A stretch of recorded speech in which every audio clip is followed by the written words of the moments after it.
Evening এটা নতুন ভিডিঅ'লৈ স্বাগতম ষ্টুডিঅ'ত মই নয়নমণি দাস এটা নতুন ভিডিঅ' লৈছোঁ সকলোৱে শেষলৈকে চাওক যে মৰ্মিতা মিত্ৰ ইমান দিনে ক'ত আছিলে যে মৰ্মিতা মিত্ৰ এতিয়া জুবিন গাৰ্গৰ কাৰণে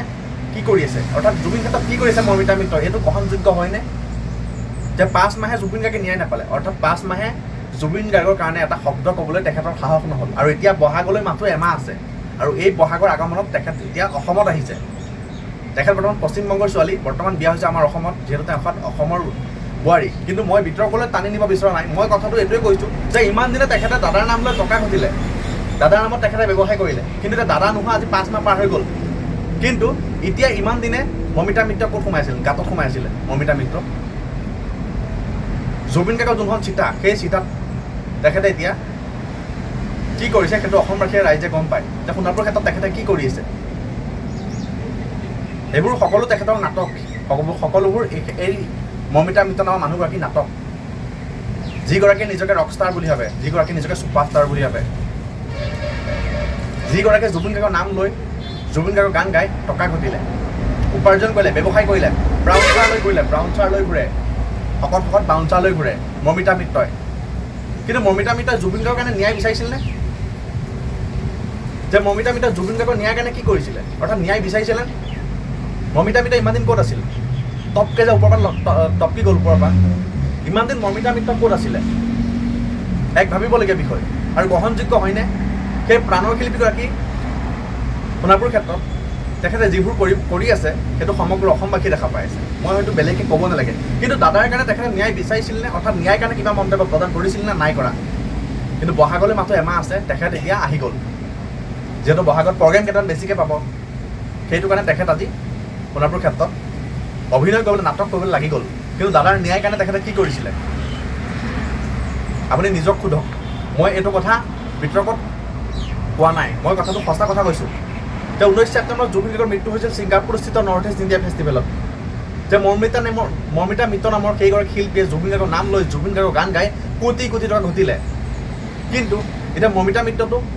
12 মাহে অসমত নাথাকে নহয় বহাগৰ মাহতো থাকে আকৌ গুচি যায় পশ্চিমবংগত কিন্তু এতিয়া মৰ্মিতা মিত্ৰই সেইবোৰ যে কৰি আছে কিহৰ কাৰণে কৰি আছে আপোনালোকৰ অনুভৱ কি আপোনালোকৰ মন্তব্য জনাবলৈ নাপাহৰিব দুটামান প্ৰগ্ৰেম পাবলৈ দুটামান টকা পাবলৈ সেইবোৰ কৰাটো অনুচিত কাৰণ আমি কোৱা নাই যে নকৰিবি বুলি অৰ্থাৎ আমি কোৱা নাই যে নকৰিব নালাগে বুলি কিন্তু এটা কথা কি আমি যেনেকৈ জুবিন গাৰ্গৰ কাৰণে ন্যায় বিচাৰি আছোঁ তেনেকৈ ন্যায় বিচাৰিব লাগিছিল কিন্তু এটা শব্দও নক'লে দাদাই তোক বনাই থৈ গ'ল কিন্তু তই এটা শব্দও নক'লি যে দাদাই ন্যায় পাওক দাদাই জাষ্টিছ পাওক কিন্তু মৰ্মিতা মিত্ৰই সেইটো কথা ক'ব নোৱাৰিলে আজিলৈকে যে মৰ্মিতা মিত্ৰই সেইটো কথা এতিয়াও ক'ব নোৱাৰিলে আৰু বিতৰ্কলৈ টানি নিয়াৰ কোনো প্ৰয়োজন নাই মৰ্মিতা মিত্ৰ ক'ব পাৰিলেহেঁতেন যে জুবিন গাৰ্গক ন্যায় দিয়ক জুবিন গাৰ্গক জাষ্টিছ দিয়ক জুবিন গাৰ্গক জাষ্টিছ দিব লাগিব হত্যাকাৰীক উপযুক্ত শাস্তি দিব লাগিব কিন্তু সেইবোৰ কথা পিছৰে কথা কিন্তু তেখেতে নিজৰ লাভৰ কাৰণে সেইবোৰ কৰি আছে যে মৰ্মিতা মিত্ৰ যে পশ্চিমবংগৰ ছোৱালী অসমৰ বোৱাৰী ব্ৰাউঞ্চাৰ লৈ ঘূৰে মৰ্মিতা মিত্ৰই আৰু সকলোৱে আমাৰ চেনেলটো ছাবস্ক্ৰাইব কৰক দা নয়ন পুষ্পা ব্লগ আমাৰ official Facebook page Nayanmoni Das পেজটো ফ'ল' কৰিব আৰু ভিডিঅ'সমূহ চাই বিতৰ্কলৈ টানি নিনিব জুবিন গাৰ্গে ন্যায় পাব লাগিব আৰু জুবিন গাৰ্গক ন্যায় দিব লাগিব বৰ্তমান ফাষ্টেগ আদালতত জুবিন গাৰ্গৰ কেছটো ইতিমধ্যে বিচাৰ হ'ব বুলি 27 ফেব্ৰুৱাৰী তাৰিখে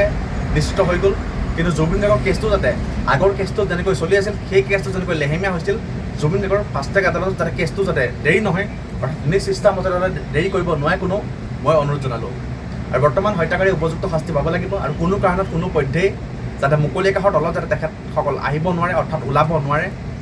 এনেকুৱা ধৰণৰ ব্যৱস্থা তেখেতসকলক কৰা উচিত কিন্তু জুবিন গাৰ্গে উপযুক্ত ন্যায় পাব লাগিব বৰ্তমান জুবিন গাৰ্গৰ কাৰণে আমি দিনে ৰাতে কষ্ট কৰি একাকাৰ কৰি জাষ্টিছ বিচাৰি আছোঁ জাষ্টিছৰ কাৰণে আমি মাত মাতি আছোঁ কিন্তু এগৰাকী শিল্পীয়ে জাষ্টিছ বিচাৰিব লাগে নালাগে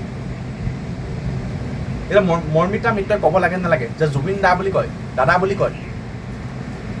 এতিয়া জুবিন গাৰ্গৰ কাৰণে তেখেতে জাষ্টিছ বিচাৰিব লাগিছিল নে নাই এই 5 মাহে তেখেতে ক'ত আছিলে এতিয়া বহাগৰ আগমনৰ লগে লগে যে তেখেতে জুবিন গাৰ্গৰ সোণাপুৰ ক্ষেত্ৰত গ'ল কিন্তু ইমান দিনে তেখেতে ক'ত আছিল যে ইমান দিনে তেখেত মৰ্মিতা মিত্ৰ ক'ত সোমাই আছিলে যে ব্ৰাউঞ্চাৰ লৈ ঘূৰে মৰ্মিতা মিত্ৰই প্ৰগ্ৰেম কৰিবলৈ যাওঁতে মই তাইক বেয়া বুলি কোৱা নাই মই তেখেতক বেয়া বুলি কোৱা নাই মই শিল্পীক অসন্মান কৰা নাই মই শিল্পীক শ্ৰদ্ধা কৰোঁ মই শিল্পীক সন্মান কৰোঁ কিন্তু যে মৰ্মিতা মিত্ৰ জুবিন গাৰ্গৰ কাৰণে অলপ হ'লেও কথা ক'ব লাগিছিল অলপ হ'লেও মাত মাতিব লাগিছিল যে জুবিন গাৰ্গে ন্যায় পাওক অৰ্থাৎ ন্যায় দিয়ক এইটো কথা ক'ব লাগিছিল কিন্তু মৰ্মিতা মিত্ৰই নক'লে মই তেখেতক ইমান চিনিও নাপাওঁ আৰু তেখেতৰ প্ৰগ্ৰেম মই চোৱাও নাই আপোনালোকে সমৰ্থন কৰে নকৰে নাজানো, কিন্তু মৰ্মিতা মিত্ৰই যিখিনি সোণাপুৰৰ ক্ষেত্ৰত কৰি আছে সেইটো কেতিয়াও আমি কৰিব নালাগে বুলি ভাবোঁ।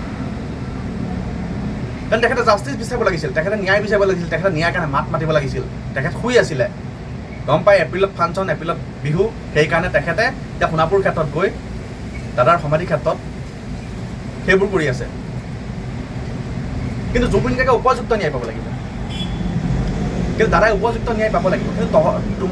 তোমালোকৰ দৰে আপোনালোকৰ দৰে শিল্পীসকলে দাদাক ন্যায় দিব লাগিছিল, অৰ্থাৎ দাদাৰ কাৰণে ন্যায় বিচাৰিব লাগিছিল। কিন্তু দাদাৰ কাৰণে তোমালোকে বা আপোনালোকে এতিয়া বহুতে পাহৰি গ'ল যে জুবিন গাৰ্গে ন্যায় পাব, অৰ্থাৎ জুবিন গাৰ্গক ন্যায় দিব লাগিব, বা জুবিন গাৰ্গৰ ন্যায় প্ৰক্ৰিয়া কেনেকৈ চলি আছে, অৰ্থাৎ জুবিন গাৰ্গে ন্যায় পালেনে নাই। শ্যামকানু মহন্ত, সিদ্ধাৰ্থ শৰ্মা, নন্দেশ্বৰ বৰা, পৰেশ বৈশ্য, সন্দীপন গাৰ্গ, অমিত প্ৰভা,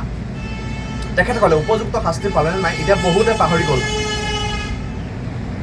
বৰ্তমান জুবিন গাৰ্গে উপযুক্ত ন্যায় পোৱা নাই। আজি 1 মাৰ্চ 2026 বৰ্ষৰ, কিন্তু জুবিন গাৰ্গে ন্যায় পোৱা নাই। কিন্তু মৰ্মিতা মিত্ৰই যিখিনি কাম কৰি আছে সোণাপুৰ ক্ষেত্ৰত বা যিখিনি কৰিছে সেইবোৰ সকলোবোৰ টকাৰ কাৰণে কৰিছে, অৰ্থাৎ এটা দুটা প্ৰগ্ৰেম বেছি পাবৰ কাৰণে সেইবোৰ কৰি আছে। দাদাক ব্যৱহাৰ কৰি দাদাৰ নামত দাদাৰ গান গাই টকা ঘটিলি, কিন্তু এতিয়া দাদাৰ কাৰণে ন্যায় বিচাৰিবলৈ সময় নহ'ল। 5 মাহে গাঁতত সোমাই আছিলি, কিন্তু বহাগৰ আগমনৰ লগে লগে উপস্থিত। আপোনালোকে কওক, মই কথাটো বেয়াকৈ কৈছোঁ নেকি? মই কথাটো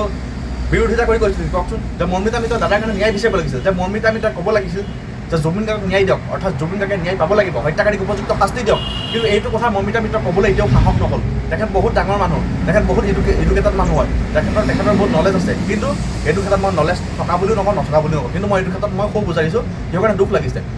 নিজকে ইমান ডাঙৰ শিল্পী বুলি ভাবে, নিজকে ইমান ৰকষ্টাৰ বুলি ভাবে, কিন্তু তেনেকৈ এগৰাকী শিল্পীয়ে জুবিন গাৰ্গৰ দৰে এজন ভগৱানৰ কাৰণে ন্যায় বিচাৰিবলৈ সময় নহ'ল। অৰ্থাৎ নমস্কাৰ, মৰ্মিতা মিত্ৰৰ প্ৰসংগত যিটো কথা ক'লোঁ সেইটো কথা সঁচা নে মিছা আপোনালোকে প্ৰমাণ কৰিব। কাৰণ মৰ্মিতা মিত্ৰ ইমান দিনে জুবিন গাৰ্গৰ কাৰণে ন্যায় নিবিচাৰিলে, অৰ্থাৎ ন্যায়ৰ কাৰণে মাত নামাতিলে। কিন্তু